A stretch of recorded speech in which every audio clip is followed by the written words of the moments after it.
Ada selalu begitu banyak hal yang bisa kita syukuri dalam kehidupan kita. Kalau kita melihat bahwa situasi pada akhir-akhirnya semakin tidak menentu, saudara yang berada di Jawa, yang berada di Bali, saudara tahu bahwa saat ini PPKM Jawa dan Bali dilakukan oleh pemerintah karena meningkatnya angka kematian akibat COVID-19. Tetapi satu hal yang kita mau fokus pada kesempatan ini adalah kita mau fokus pada Tuhan ketika Dia berkata bahwa sekali-kali aku tidak akan meninggalkan engkau. Immanuel, Tuhan selalu beserta dengan kita. Kita mau berpegang kepada kebenaran firman Tuhan sebab Dia adalah Alfa dan Omega. Dia yang awal dan yang akhir. Shalom, saudara diberkati. Saya senang sekali boleh menjumpai saudara di rumah saudara, dimanapun saudara menyaksikan tayangan ini. Karena ketika saudara menyaksikan tayangan ini, saya percaya bahwa ada suatu maksud dan tujuan Tuhan dalam kehidupan saudara, supaya kita semua sama-sama boleh dikuatkan, diteguhkan oleh satu-satunya hal yang tidak akan bergoncang, yaitu firman Tuhan. Firman Tuhan berkata, langit dan bumi boleh bergoncang, boleh berlalu, tapi kebenaran firman Tuhan akan tinggal tetap. Dan saya percaya apapun keadaan saudara, Tuhan ada bersama dengan saudara. Kita berdoa sebelum kita mulai mendengarkan apa yang Tuhan mau sampaikan. Terima kasih Bapa di sorga buat kebaikan, kebenaran yang Tuhan sudah beri bagi setiap kami, sehingga berkat Tuhan menjadi bagian kami, orang-orang yang dibenarkan Tuhan. Kami datang pada saat ini dari rumah ke rumah, Tuhan melawat kami, Tuhan menjamah kami. Kami mau mendengarkan kebenaran firman-Mu. Firman Tuhan berkata, siapa yang lapar dan haus, Tuhan sendiri akan puaskan. Oleh karena itu kami tahu Tuhan bahwa selalu sempurna tujuan Tuhan untuk kami boleh bersatu hati melalui tayangan ini. Tidak ada satu hal yang kebetulan, karena Engkau sendiri akan berbicara bagi setiap kami. Sampaikan kebenaran firman-Mu yang menguatkan, meneguhkan kami, supaya yang lemah dikuatkan. Kami beroleh kekuatan yang baru, dan bukan saja satu pengetahuan yang baru kami terima, tapi ada suatu maksud dan tujuan Tuhan. Ada kuasa yang dicurahkan bagi setiap kami melalui janji-janji, melalui kebenaran-kebenaran yang Tuhan sampaikan melalui firman-Mu. Berbicara, dan kami seperti Maria dari Betani, kami memilih bagian yang terbaik, kami duduk diam dengan Tuhan. Urapi kami semua, terus mau urapi hamba-Mu, yang menyampaikan kebenaran firman Tuhan, supaya kami semua boleh berkati, kami semua boleh dikuatkan. Yang siap dengarkan firman Tuhan, sama-sama dengan saya katakan, amin. Haleluya. Saudara berkati, dikasih Tuhan, pada kesempatan ini saya akan berbicara mengenai pengampunan yang lengkap. Completely forgiveness, pengampunan yang sempurna, yang lengkap. Kenapa itu menjadi penting bagi kita? Saudara, kita akan lihat kenapa kita harus mengerti bahwa pengampunan yang total, pengampunan yang lengkap itu perlu kita mengerti sebagai satu basic, sebagai satu dasar, karena kebenaran firman Tuhan adalah dasar bagi setiap kita. Dan kenapa ini menjadi penting? Mari kita lihat Efesus 1 ayat 7. Sama-sama kita baca, saudara saksikan di layar kaca saudara. Sebab di dalam Dia dan oleh darahnya kita beroleh penebusan, yaitu pengampunan dosa menurut kekayaan kasih karunia-Nya. Saudara berkati yang dikasihi Tuhan, orang-orang berkata kepada saya, ada yang bertanya kepada saya, Pak, saya diajar bahwa hanya dosa masa lalu saja yang sudah saya lakukan sejak saya lahir sampai hari di mana saya menjadi orang Kristen, sampai hari di mana saya menerima Yesus, hanya itu saja yang telah diampuni. Dan bahwa dosa masa depan saya tidak diampuni sampai saya mengakuinya dan mencari pengampunan. Apakah benar begitu, saudara? Saudara berkati, ketika Yesus mati di kayu salib, pertanyaannya adalah berapa banyak dosa saudara yang digolongkan sebagai dosa masa depan? Sekali lagi, Efesus 1 ayat 7 berkata, sebab di dalam Dia dan oleh darahnya kita beroleh penebusan, yaitu pengampunan dosa menurut kekayaan kasih karunia-Nya. Nah, kalau itu menjadi pertanyaan saudara, bahwa saudara merasa saudara pernah menerima pengajaran bahwa dosa saudara diampuni sampai hanya pada saat saudara menerima Yesus, dan setelah itu dianggap dosa masa depan, dan saudara boleh beroleh pengampunan kalau saudara mencari pengampunan, saudara mengakui dosa saudara dan mencari pengampunan. Nah, pertanyaannya adalah, ketika Yesus mati kayu salib, berapa banyak dosa saudara yang digolongkan sebagai dosa masa depan? Itu pertanyaannya, saudara. Kecuali saudara sudah berusia lebih dari 2 tahun, lebih dari 2000 tahun, saudara, Kecuali saudara sudah berusia lebih dari 2000 tahun, maka akan ada dosa saudara yang digolongkan sebagai dosa masa depan. Jadi saudara hidup pada saat Yesus mati, ya, karena kematian Yesus yang memberi kita pengampunan. Nah, kalau saudara menggolongkan dosa saudara sebagai dosa sekarang, present, dan masa depan, berarti pertanyaannya, kalau saudara sudah lebih dari 2000 tahun saudara hidup, maka akan ada dosa saudara yang dapat digolongkan sebagai dosa masa depan. Tetapi kebenarannya adalah bahwa semua dosa saudara adalah dosa masa depan. Semua dapat digolongkan sebagai future, sebagai dosa masa depan. Karena itu dilakukan 2000 tahun yang lalu, saudara. Yesus mati kayak salib 2000 tahun yang lalu. Yesus membawa semua dosa saudara ke atas dirinya. Yesus membawa semua dosa saudara, memakukannya itu kepada dirinya di atas kayu salib, dan dia berkata, it's done, sudah selesai. Jadi kalau saudara tidak diampuni sama sekali, maka saudara tidak akan diampuni sama sekali. Kalau demikian juga sebaliknya, kalau saudara dikatakan Yesus berkata dia mati untuk mengampuni, maka dia mengampuni saudara secara total, secara lengkap. Sama-sama dengan saya katakan, saya diampuni secara sempurna. Haleluya. Sampai di sini saya harap, saya berdoa, saya percaya bahwa kuasa Roh Kudus bekerja bagi setiap saudara supaya kita bisa mengerti apa yang Tuhan mau sampaikan buat setiap kita. Kemudian mungkin saudara berkata, berarti maksudnya berarti Yesus juga mati untuk dosa yang baru saja saya lakukan. Saya akan menjawab itu dengan pasti, yes, iya. Yesus mati untuk semua dosa saudara. Mungkin saudaranya berkata, dan juga untuk dosa-dosa saya akan saya lakukan. Iya. Itulah sebabnya dia berkata sudah selesai, it's done. Saya tidak berbicara sedang mendukung saudara untuk melakukan dosa. Kasih karunia sekali lagi bukan surat izin untuk saudara berbuat dosa. Amin. Kasih karunia bukan surat izin untuk berbuat dosa. Karena firman Tuhan berkata upah dosa adalah maut. Itu sebabnya Yesus mati di kayu salib. Dan tidak ada satupun daripada kita yang tidak berdosa. Oleh karena kematian Yesus di atas kayu salib, kelemahan kita karena dosa itu disempurnakan oleh kematian Yesus. Jadi ketika saudara jatuh di dalam dosa, ingat bahwa Yesus telah mati di kayu salib bagi saudara. Ini membuat saudara bisa bangkit kembali, saudara bisa mengambil posisi saudara kembali sebagai anak-anak Tuhan yang dikasihi Tuhan.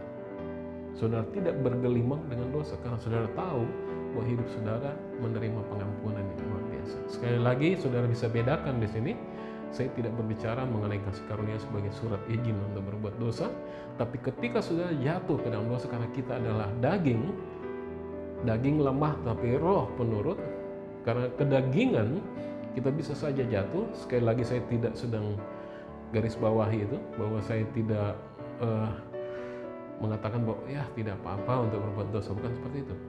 Tetapi karena kita setiap hari diuji, saudara, iblis senantiasa mencari cara bagaimana kita jatuh, tetapi kita sendiri juga adalah lemah.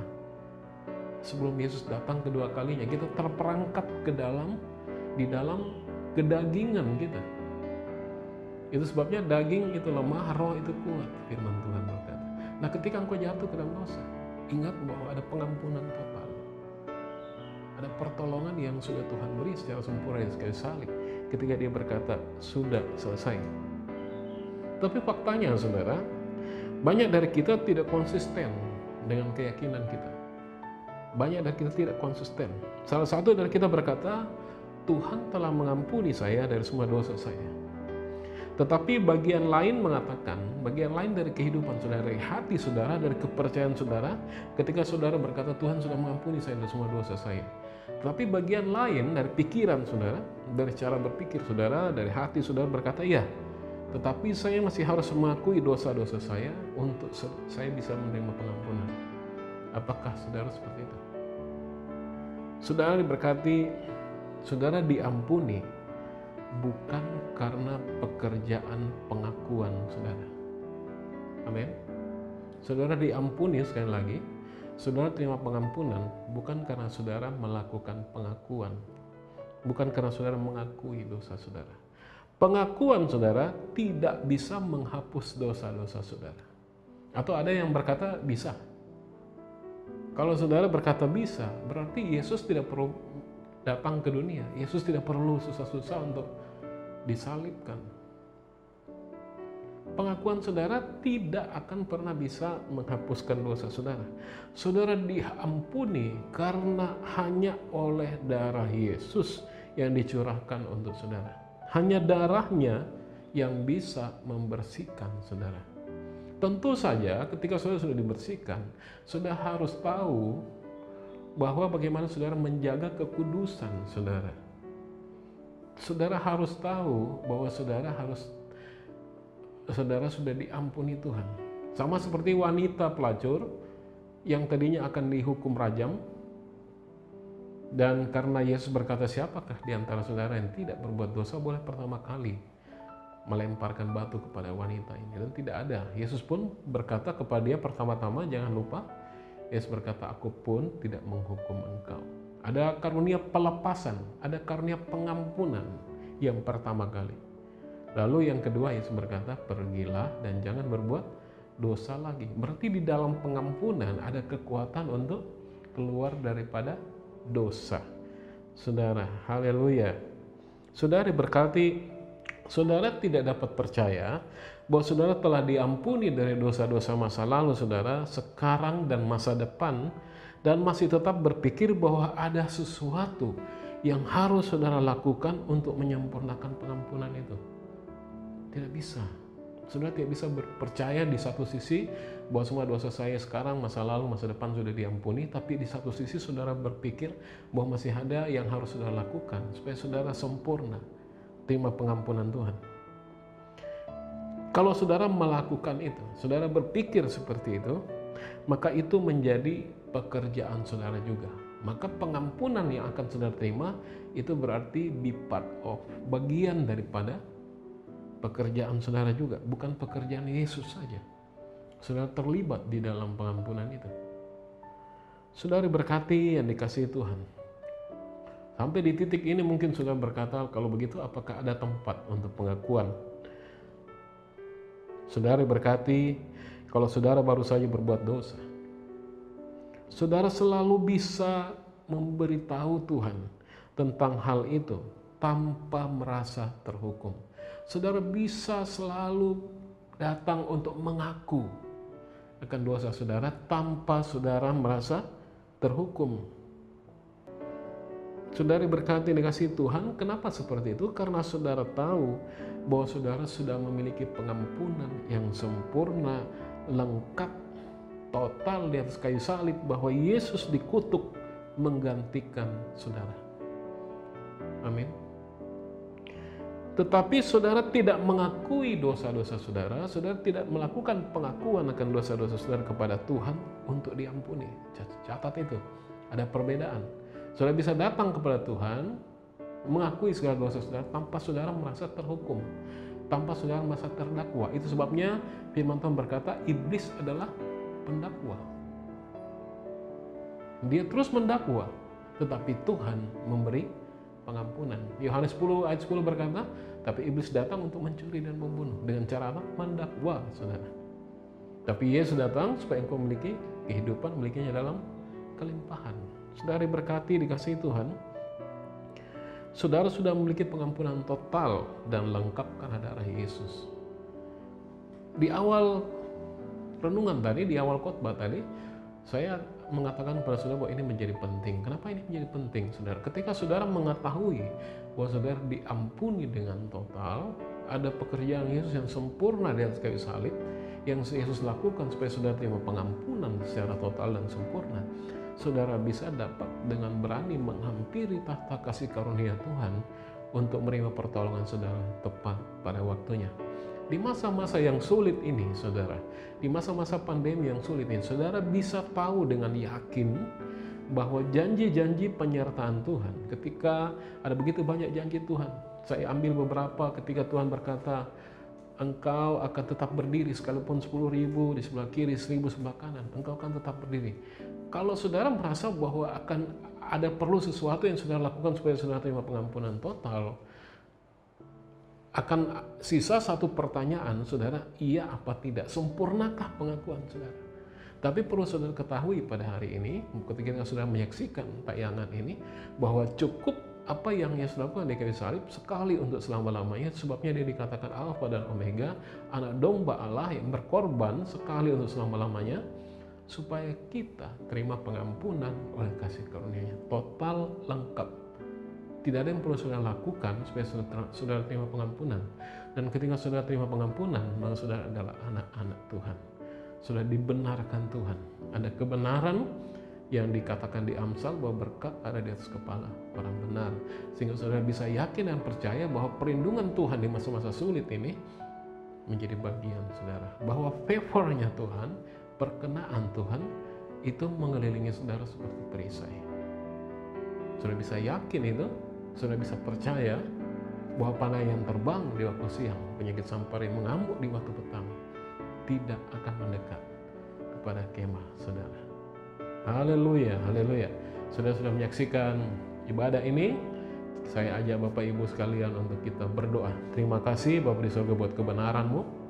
Terima kasih peristiwa kami mau sampaikan buat pengampunan Tuhan yang total, lengkap dan sempurna bagi setiap kami. Kalau pada saat ini ada daripada jemaat Tuhan yang selama ini merasa bahwa dia masih terganjal oleh apa yang sudah dia lakukan, maka pada saat ini saya undang saudara untuk mengangkat tangan saudara dan berkata, mengikuti kata-kata saya, terima kasih Tuhan, karena pada saat ini saya tahu bahwa semua kesalahan saya sudah diampuni. Engkau yang memberi saya kekuatan untuk keluar daripada lumpur dosa dan menggapai kasih karunia-Mu. Pada saat ini Engkau sudah memberikan saya pengampunan, dan saya bukan lagi hamba, tetapi saya adalah anak karena pengampunan Tuhan yang sempurna di atas kayu salib. Kasih-Mu boleh menjamah saya, seluruh hidup saya boleh dijamah Tuhan, dan saya sudah dimerdekakan. Haleluya. Saudara, ini berkati Tuhan. Terima kasih buat berkat yang Tuhan sudah beri bagi setiap kami. Kami boleh mengalami minggu-minggu yang luar biasa. Minggu yang akan datang, minggu yang penuh dengan berkat, penyelenggaraan, perlindungan, pemeliharaan Tuhan bagi setiap jemaat-jemaat Tuhan. Yang sakit sembuhkan, yang beban berat memberi kelegaan. Tuhan beri pertolongan yang melimpah. Tuhan yang memberikan janji-janji Tuhan bagi setiap mereka, dan tidak ada satupun yang tidak digenapi. Semua digenapi karena mereka adalah anak-anak yang sudah ditebus Tuhan dengan darah yang mahal. Kami tidak lupa berdoa bagi bangsa negara kami, bangsa Indonesia. Tuhan berkati Bapak Presiden Jokowi, wakilnya, menteri-menterinya, semua pejabat sampai ke daerah, aparat TNI, Polri. Tuhan tolong para pemimpin kami untuk boleh mengambil keputusan yang tepat dengan rasa hormat dan takut akan Tuhan, supaya boleh membawa bangsa ini keluar dari masa yang sulit ini, dan kemuliaan Tuhan boleh nyatakan bagi bangsa ini. Satu-satunya kami minta Tuhan supaya bangsa kami boleh dilawat oleh nama Tuhan Yesus. Berkati semua gereja-gereja yang ada di bangsa Indonesia Tuhan, setiap hamba-hamba Tuhan, biar mereka boleh dikuatkan, setiap gereja-gereja Tuhan boleh diteguhkan akan kebenaran daripada firman Tuhan, dan janji pemeliharaan Tuhan menjadi bagian setiap jemaat Tuhan. Kami berdoa bagi setiap jemaat Tuhan yang sakit COVID-19, istimewa pada saat ini. Ketika mereka menyaksikan ibadah ini, mereka berseru, mereka tahu menerima pengampunan yang total daripada Tuhan. Dan pada saat ini mereka tahu bahwa pengampunan yang sudah Tuhan beri membawa kesembuhan bagi mereka. Seperti Yesaya 53:5 berkata bahwa oleh bilur-bilurnya kamu sudah sembuh. Terima kasih Bapa di sorga, Engkau menjadi bagian kami, dan kami mengucap syukur di dalam nama Tuhan Yesus. Kembali angkat kedua tangan saudara, terima berkat Tuhan. Tuhan memberkati, mengarahkan wajahnya, dan menyinari setiap saudara dengan kasih karunia. Dalam persekutuan dan Allah Bapa, Allah Putra, Roh Kudus, Yesus yang mati kayu salib, bangkit pada hari yang ketiga, telah memberi kita semua kebenaran, sehingga berkat ada di atas kepala orang benar. Yang percaya berkati Tuhan, sama-sama dengan saya katakan, amin, amin, amin. Haleluya. Terima kasih sudah menyaksikan tayangan ini. Saudara diberkati Tuhan, saudara boleh share link ini kepada beberapa orang supaya semua orang juga kerabat, kenalan saudara boleh diberkati Tuhan. Selamat hari Minggu, Tuhan berkati saudara. Shalom.